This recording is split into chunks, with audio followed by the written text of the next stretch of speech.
ನಮಸ್ತೆ ಮಕ್ಕಳೇ, ಹೇಗಿದ್ದೀರಾ? ಚೆನ್ನಾಗಿದ್ದೀರಾ?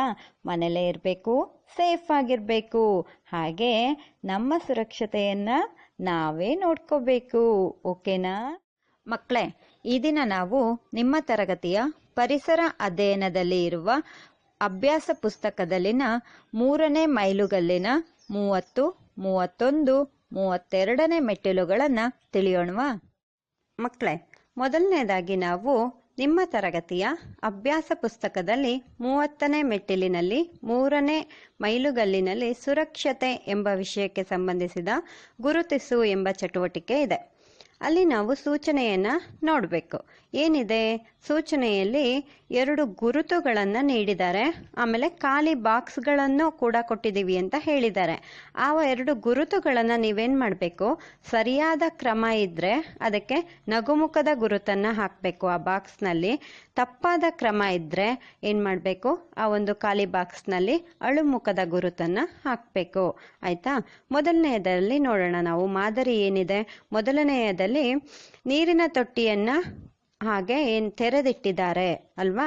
ಇನ್ನೊಂದು ಅದರ ಪಕ್ಕದ ಚಿತ್ರದಲ್ಲಿ ನೀರಿನ ತೊಟ್ಟಿಯನ್ನು ಮುಚ್ಚಿಟ್ಟಿದ್ದಾರೆ. ಯಾವುದು ಸರಿಯಾದ ಕ್ರಮ? ಯಾವುದು? ನೀರಿನ ತೊಟ್ಟಿಯನ್ನು ಏನು ಮಾಡಬೇಕು? ನಾವು ಮುಚ್ಚಿಡಬೇಕು ಅಲ್ವಾ? ಆ ಒಂದು ಚಿತ್ರಕ್ಕೆ, ಮುಚ್ಚಿದ ಚಿತ್ರಕ್ಕೆ ನಾವು ನಗುಮುಖದ ಗುರುತನ್ನು ಹಾಕಬೇಕು. ಆಮೇಲೆ ತೆರೆದಿಟ್ಟ ಒಂದು ಚಿತ್ರಕ್ಕೆ ಅಳುಮುಖದ ಗುರುತನ್ನು ಹಾಕಬೇಕು. ಅದೇ ರೀತಿ ನಿಮಗೆ ಇನ್ನೂ ಅನೇಕ ಚಿತ್ರಗಳನ್ನು ನೀಡಿದರೆ ಅದರಲ್ಲಿ ಸರಿಯಾದದ್ದು ಯಾವುದು, ತಪ್ಪಾದದ್ದು ಯಾವುದು ಎಂದು ನೀವು ಗುರುತಿಸಬೇಕು. ಪುಟಾಣಿಗಳೇ, ನಿಮ್ಮ ಅಭ್ಯಾಸ ಪುಸ್ತಕದಲ್ಲಿ 31ನೇ ಮೆಟ್ಟಿಲು 3ನೇ ಮೈಲುಗಲ್ಲಿನಲ್ಲಿ ಸುರಕ್ಷತೆ ಎಂಬ ವಿಷಯಕ್ಕೆ ಸಂಬಂಧಿಸಿದ ಉತ್ತರಿಸು ಚಟುವಟಿಕೆ ಇದೆ. ಅದರ ಮೊದಲನೇ ಮೈನ್ನಲ್ಲಿ ಚಿತ್ರಗಳನ್ನು ನೋಡಿ ಹೆಸರಿಸು ಎಂಬಂತ ಒಂದು ಚಟುವಟಿಕೆ ನೀಡಿದ್ದಾರೆ. ಅಲ್ಲಿ ನಿಮಗೆ 4 ಚಿತ್ರಗಳನ್ನು ನೀಡಿದ್ದಾರೆ. 1ನೆಯ ಚಿತ್ರ ಏನಿದೆ? ಏನದು? ಚಾಕು ಅಲ್ವಾ? 2ನೇದು ಕತ್ತರಿ ಅಲ್ವಾ? ಇದೇ ರೀತಿ ಇನ್ನೂ 2 ಚಿತ್ರಗಳು ಇದ್ದಾವೆ. ಅವು ನಿಮಗೆ ಗೊತ್ತಿರುವಂತಹ ಒಂದು ಚಿತ್ರಗಳೇ ಆಗಿದ್ದಾವೆ. ಅವುಗಳ ಹೆಸರುಗಳನ್ನು ನೀವೇನು ಮಾಡಬೇಕು? ಅಲ್ಲಿ ಅದರ ಕೆಳಗೆ ಖಾಲಿ ಜಾಗವನ್ನು ನೀಡಿದ್ದಾರೆ, ಅಲ್ಲಿ ನೀವು ಬರೀಬೇಕು. ಆಯ್ತಾ?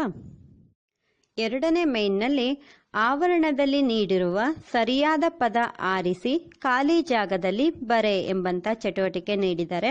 ಅಲ್ಲಿ ಬಿಟ್ಟ ಸ್ಥಳಗಳನ್ನು ನೀಡಿದ್ದಾರೆ. ಮೊದಲನೇದು, ಪೆನ್ಸಿಲ್ ಚೂಪಗೊಳಿಸಲು ಡ್ಯಾಶ್ ಬಳಸಬೇಕು. ಗೊತ್ತಲ್ವಾ ಮಕ್ಕಳೇ? ಏನನ್ನು ಬಳಸ್ತೀವಿ? ಮೆಂಡರ ಚಾಕುನ. ಏನದು? ಮೆಂಡರ್ ಅಲ್ವಾ? ಅದನ್ನು ನೀವೇನು ಮಾಡಬೇಕು? ಆ ಒಂದು ಖಾಲಿ ಜಾಗದಲ್ಲಿ ಬರಿಬೇಕು. ಆಯ್ತಾ? ಅದೇ ರೀತಿ 2ನೇ ಪ್ರಶ್ನೆಯಲ್ಲಿ ಏನಿದೆ? ಆಟ ಆಡಲು ಡ್ಯಾಶ್ ಸರಿಯಾದ ಜಾಗ. ಅಲ್ಲಿ ಆವರಣದಲ್ಲಿ ಕೊಟ್ಟಿದ್ದಾರೆ ಅಲ್ವಾ? ಅದನ್ನು ನೋಡಿ ಯಾವುದು ಸರಿಯಾದದ್ದು ಅಲ್ಲಿ ಬರಿಬೇಕು. 3ನೇದು, ರಸ್ತೆಯನ್ನು ಡ್ಯಾಶ್ ದಾಟುವೆ, ಅವಸರವಾಗಿ, ಹುಷಾರಾಗಿ. ಯಾವುದು ಅಂತ ಸರಿಯಾದದ್ದನ್ನು ನೀವಲ್ಲಿ ಆಯ್ಕೆ ಮಾಡಿ ಆ ಒಂದು ಜಾಗದಲ್ಲಿ ಬರಿಬೇಕು.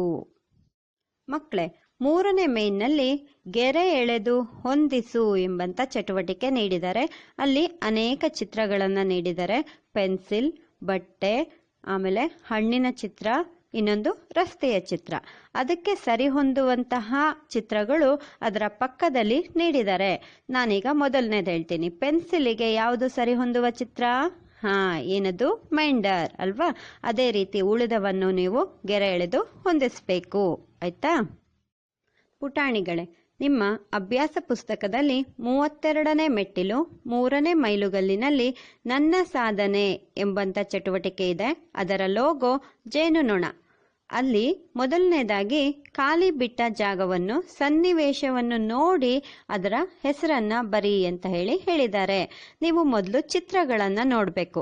ಯಾವ ಸನ್ನಿವೇಶ ಇದೆ ಅಂತ ಹೇಳಿ ಅದನ್ನು ತಿಳ್ಕೊಳ್ಬೇಕು.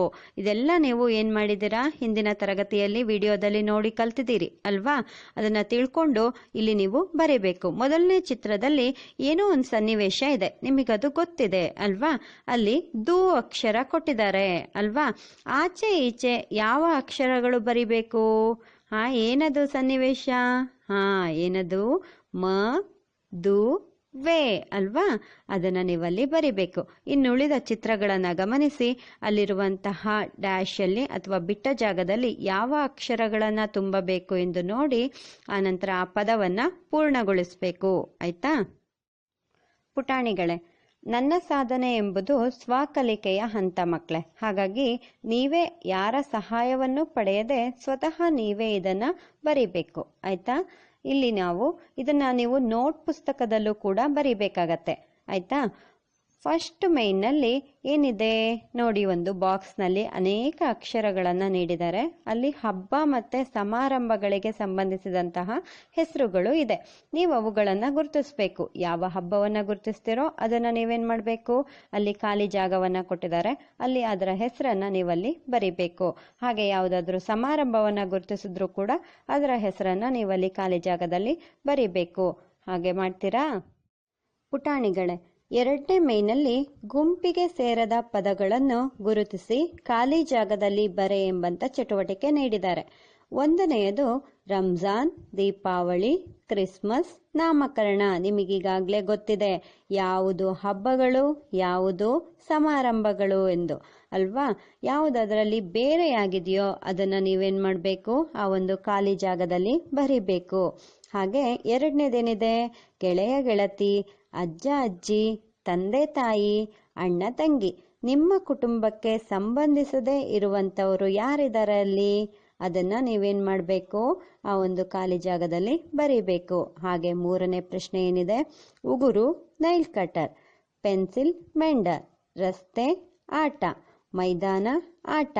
ಇಲ್ಲಿ ನೋಡಿ ಮಕ್ಕಳೇ, ಯಾವುದೋ ಒಂದು ತಪ್ಪಾದ ಜೋಡಿ ಇದೆ, ಅದನ್ನು ನೀವೇನು ಮಾಡಬೇಕು, ಆ ಒಂದು ಖಾಲಿ ಜಾಗದಲ್ಲಿ ಬರಿಬೇಕು.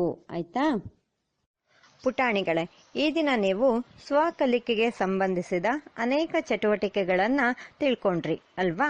ಈಗ ನಾನು ನಿಮಗೊಂದು ಕಾರ್ಯಯೋಜನೆಯನ್ನು ಕೊಡ್ತೇನೆ. ಅದೇನು ಅಂದರೆ, ನಿಮಗೆ ಬಂದಿರುವಂತಹ ನನ್ನ ಸಾಧನೆ ಎಂಬ ಚಟುವಟಿಕೆಯನ್ನು ಒಂದು ಹಾಳೆಯಲ್ಲಿ ಬರೆದು ನಿಮ್ಮ ಶಿಕ್ಷಕರಿಗೆ ಅದನ್ನು ತೋರಿಸ್ಬೇಕು.